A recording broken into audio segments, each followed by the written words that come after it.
Hey everyone, welcome to my channel. If you enjoy gripping workplace stories, hit that subscribe button and join the community. Today, I'm diving into a wild tale from my career that'll leave you stunned.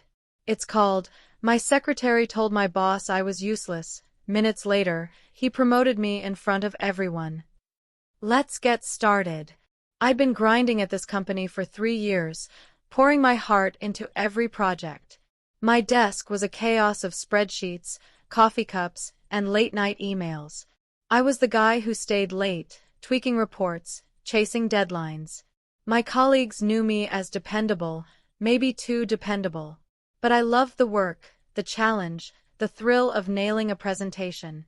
Still, I felt stuck, like my efforts were invisible. My secretary, Karen, was always around, taking notes, scheduling my meetings.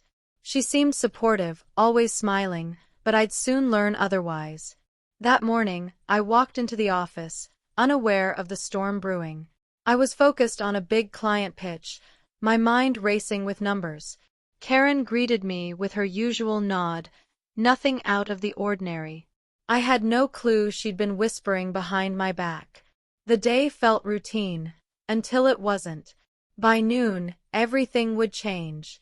I was about to face a moment that would redefine my career. The office was buzzing as usual, phones ringing, keyboards clacking away. I was deep in my pitch prep, slides half done, when Karen popped by my desk. She asked about my weekend, her tone overly sweet, almost syrupy. I brushed it off, too focused to notice her odd vibe. Looking back, that was my first red flag, but I missed it. I was juggling too much. Client calls, data analysis, you name it. My boss, Mr. Reynolds, was a tough guy, always pushing for results. I respected him, but he wasn't one for small talk. Karen had been his secretary before mine, so they were tight. I never thought much of it until that day. As I worked, I overheard her on a call, her voice low, almost secretive. I couldn't make out the words, but her tone felt off. I shrugged it off, thinking I was paranoid. Little did I know, she was setting me up for a fall. Around 10 a.m., I got an email from Reynolds, meeting at 11:30. My office. No details, just that. My stomach twisted a bit. His emails were never vague like this. I figured it was about the client pitch, maybe some last-minute changes. I doubled down on my slides, making sure every chart was perfect. Karen walked by again, dropping off a coffee I didn't ask for. You'll need this, she said with a smirk. I laughed it off, thinking she was joking, but her eyes didn't match her smile. I kept working, ignoring the unease creeping in. The office clock ticked closer to 11:30, and I felt the pressure build. I grabbed my laptop, ready to impress Reynolds with my prep. As I headed to his office, Karen was there, typing away. She didn't look up, but I swear I saw her lips twitch. Something was up, but I couldn't place it. I knocked on Reynolds' door, and he called me in, his face unreadable. The room was stark, just his desk, a few awards, and a window with a city view. I sat down, expecting a quick rundown of the client pitch. Instead, he leaned back, studying me like I was a puzzle. I heard something interesting today, he said, his voice calm but heavy. My heart skipped. What was this about? I kept my cool, nodding for him to continue. He tapped his pen on the desk, a slow, deliberate rhythm. Karen mentioned you've been struggling, dropping the ball on tasks. My jaw tightened. I couldn't believe it. Struggling. I was the one holding our team together.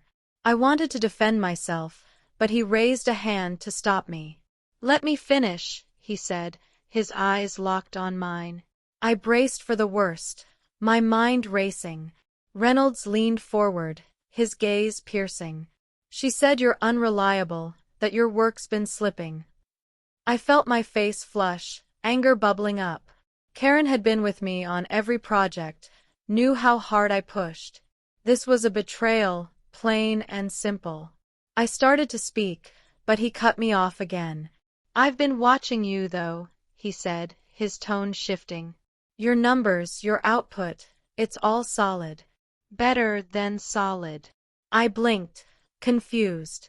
Was this a test? He pulled out a folder, my latest reports inside. These are some of the best we've seen, he said. My head spun. Karen's words didn't match the evidence. I sat there, trying to process it all. Why would she lie? And what was Reynolds getting at? The meeting wasn't over, but I felt a shift. He stood up, pacing behind his desk, still holding my reports. I don't judge based on gossip, he said firmly. I look at results, and yours speak for themselves. Relief hit me, but I was still reeling from Karen's betrayal. Why would she sabotage me?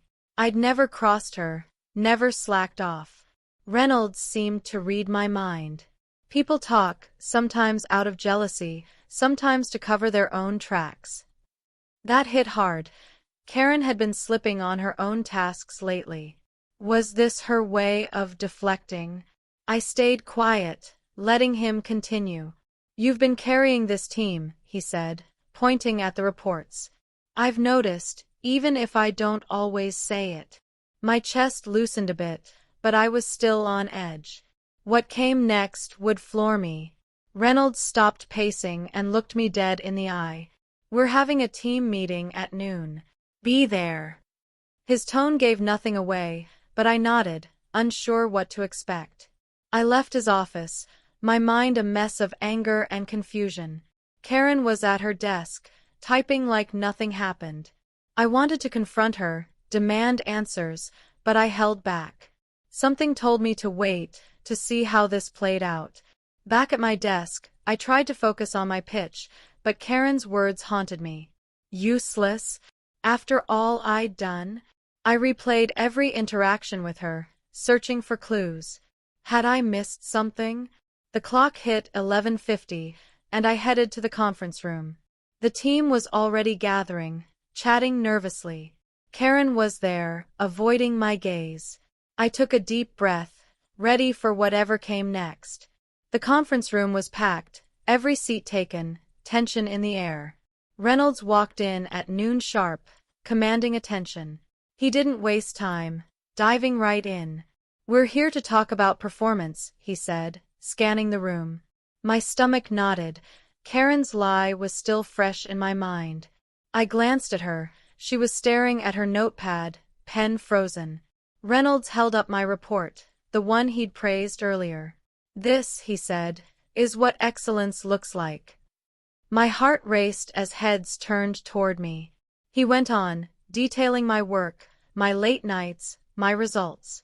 This is the kind of dedication we need, he said. I felt a mix of pride and shock. Karen's face was pale, her eyes fixed on the table. This wasn't what she expected. Then came the bombshell. Reynolds turned to me, a rare smile breaking through. Effective immediately, you're promoted to team lead. The room went silent, then erupted in applause. I was stunned, my mind struggling to catch up. Promoted? In front of everyone? Karen's jaw dropped, her pen slipping from her hand. Reynolds wasn't done. Your work sets the standard, he said, looking right at me. Keep it up. I managed a nod, my throat tight with emotion. The team clapped again, some genuinely happy, others surprised. Karen didn't clap, she just stared, her face a mask of disbelief. I'd gone from useless to promoted in minutes. It felt unreal, but I wasn't dreaming. As the meeting ended, colleagues swarmed me, offering congrats and handshakes. I thanked them, still processing the moment. Karen slipped out quietly, avoiding eye contact. I didn't chase her. I didn't need to. Reynolds' trust in me was clear, and that was enough. I felt vindicated, but questions lingered. Why had Karen lied? Was it jealousy or something deeper? I'd find out later, but for now, I soaked in the win. My new role meant more responsibility, but I was ready. I'd been proving myself for years, even if some didn't see it. The promotion wasn't just a title, it was proof my work mattered. I left the room on a high, ready to tackle what came next. Back at my desk, I couldn't stop replaying the meeting in my head. The promotion was huge, a game changer for my career. But Karen's betrayal gnawed at me, a puzzle I couldn't solve yet. I glanced at her empty chair. She'd left early, probably rattled. I didn't feel bad for her, but I was curious. What drove her to lie like that? I pushed it aside, focusing on my new role. Team lead meant leading projects, mentoring others, setting the tone. I was excited but nervous. Could I handle the pressure? My inbox was already pinging with new tasks. Reynolds trusted me, and I wasn't about to let him down. I started organizing my priorities, mapping out the days ahead.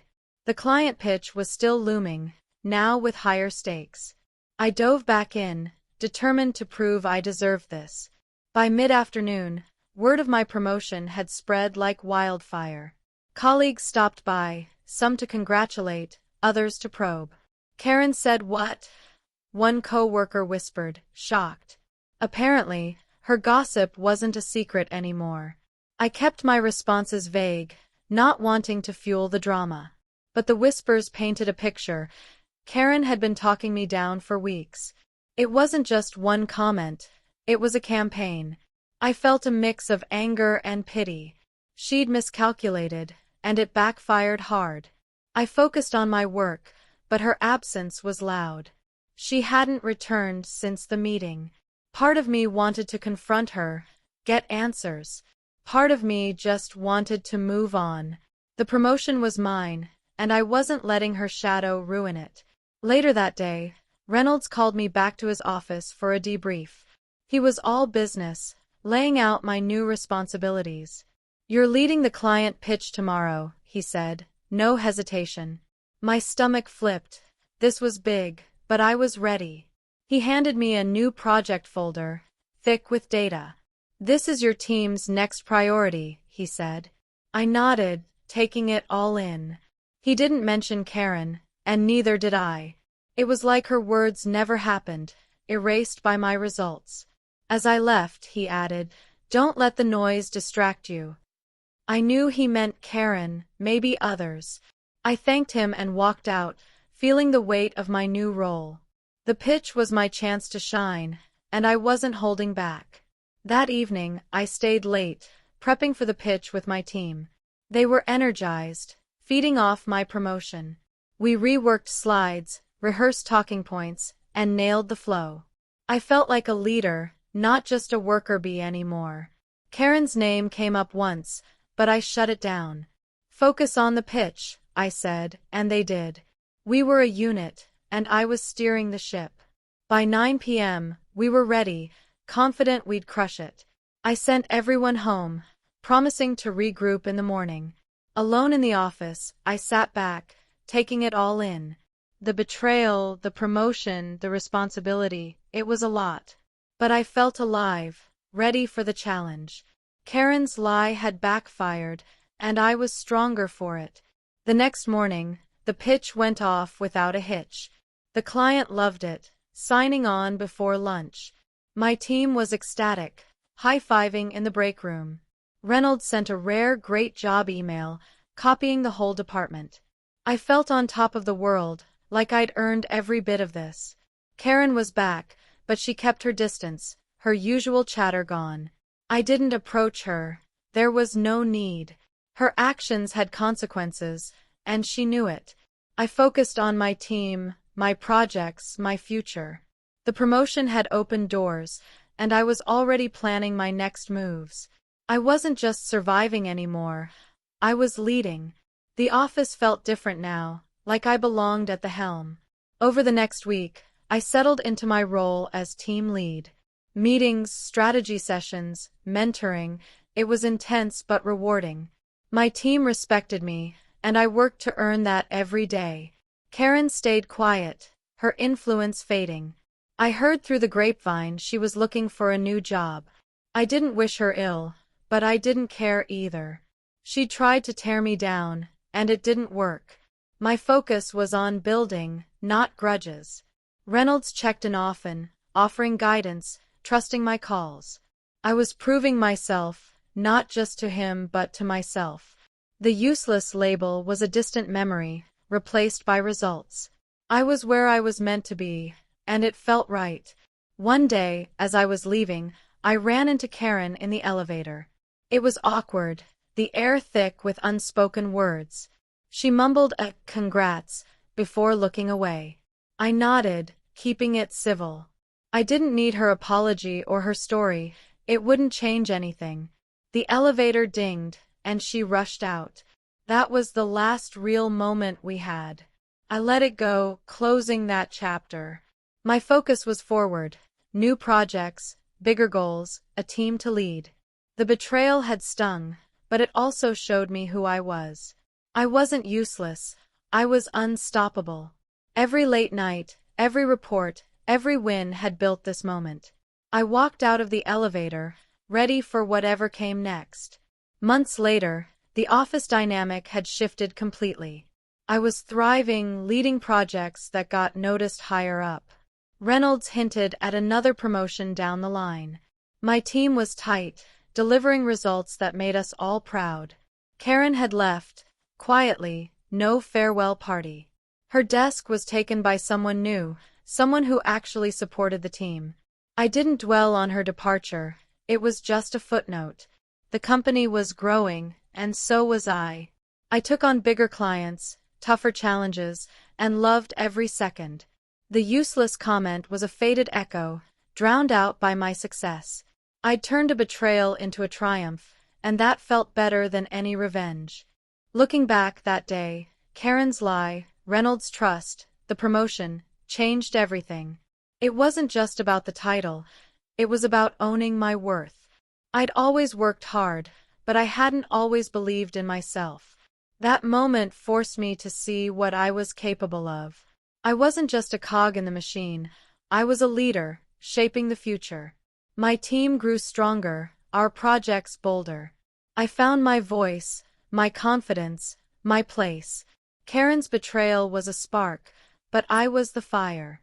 I didn't need her to fail to succeed, I just needed to keep going.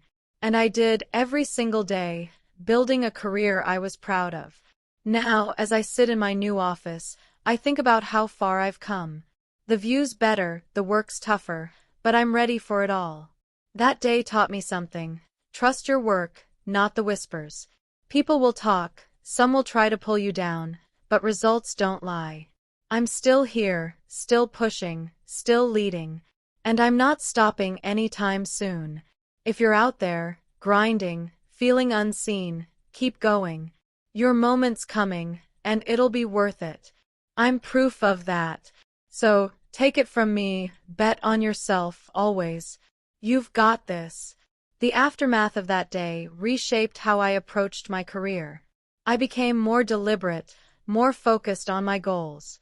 Every project I took on was a chance to prove myself, not to others but to me. My team noticed the shift. They started calling me the closer for sealing tough deals. I laughed it off, but it felt good. The office gossip faded, replaced by respect. Even colleagues who'd been skeptical now sought my input. I wasn't just surviving the corporate game, I was rewriting the rules. My confidence grew, not from arrogance but from knowing my worth. Karen's lie had been a wake-up call, a push to step up. I was grateful, in a weird way, not to her but to the moment. It showed me what I could handle. Leading the team wasn't always smooth. There were late nights, tough calls, and moments of doubt. But I leaned into it, learning as I went. I mentored younger colleagues, sharing what I'd learned about resilience. I told them about that day, leaving out Karen's name. It wasn't about her, it was about rising above. They listened, wide-eyed, taking notes. I realized I wasn't just leading projects, I was shaping careers. That responsibility hit differently. It wasn't just about me anymore. My team's wins were my wins, their growth my legacy. I started seeing the bigger picture, beyond my desk, beyond the office. This was about building something lasting, something real. Reynolds became more than a boss. He was a mentor. He'd drop by my office, not to check in but to strategize. "You're ready for bigger things," he'd say, tossing me new challenges. I took them on, each one stretching me further. He never mentioned Karen again, and I didn't ask. It was like we'd silently agreed to let it go. But his trust in me was unwavering, and that fueled my drive. I started thinking about my long-term goals, maybe a director role, maybe my own venture someday. The promotion had opened my eyes to what was possible. I wasn't just climbing the ladder, I was building my own. Every step felt earned, every win hard-fought. The client pitch that started it all became a turning point for our department. That deal brought in revenue that funded new projects, new hires. My team was now the go-to crew for high-stakes work. I made sure everyone got credit, not just me.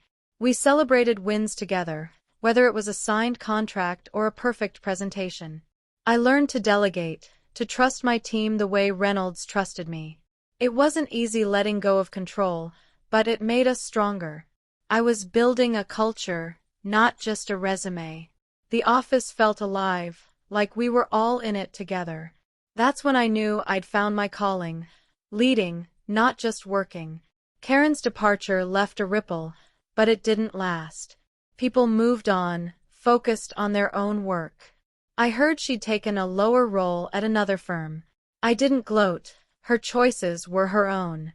I was too busy to dwell on it anyway. My days were packed with meetings, pitches, and strategy sessions. I was learning to balance leadership with execution, to inspire without micromanaging. It was a steep learning curve, but I loved it. Every challenge was a chance to grow, to prove I belonged. The useless comment was long gone, replaced by a reputation I'd built. I wasn't perfect, but I was relentless, and that was enough. One evening as I was packing up, Reynolds stopped by my office. "You're doing good work," he said, leaning in the doorway. It was rare for him to praise so directly, and I took it in. We talked about the future, new markets, bigger goals. He saw me as a partner now, not just an employee. That shift meant everything. I thanked him and he nodded, leaving me with a grin. I sat back, looking at my office, my name on the door. This was my space, my moment. I'd earned it, not by playing dirty but by showing up every day. Karen's lie had been a spark, but I was the flame. I wasn't stopping now. My team threw a surprise lunch for my 1-month anniversary as team lead. It was cheesy, balloons, a cake with my name on it, but I loved it. They shared stories of how I'd pushed them, believed in them. I got choked up, not gonna lie. This was more than a job now. It was a family. I realized leadership wasn't about being the loudest or the toughest, it was about lifting others up. I'd learned that from Reynolds, from my own grind. I promised myself to keep that focus, to never let ego take over. The team deserved that, and so did I. We laughed, ate, and planned our next big win. It felt like the start of something unstoppable. As months passed, I started mentoring outside the office, too. I joined a local business group, sharing my story with young professionals. They hung on every word, asking how I turned betrayal into triumph. I told them it wasn't about revenge, it was about results. Keep your head down, do the work, and let it speak for you. They nodded, jotting down notes, inspired. I felt a responsibility to pass it on, to show them what was possible.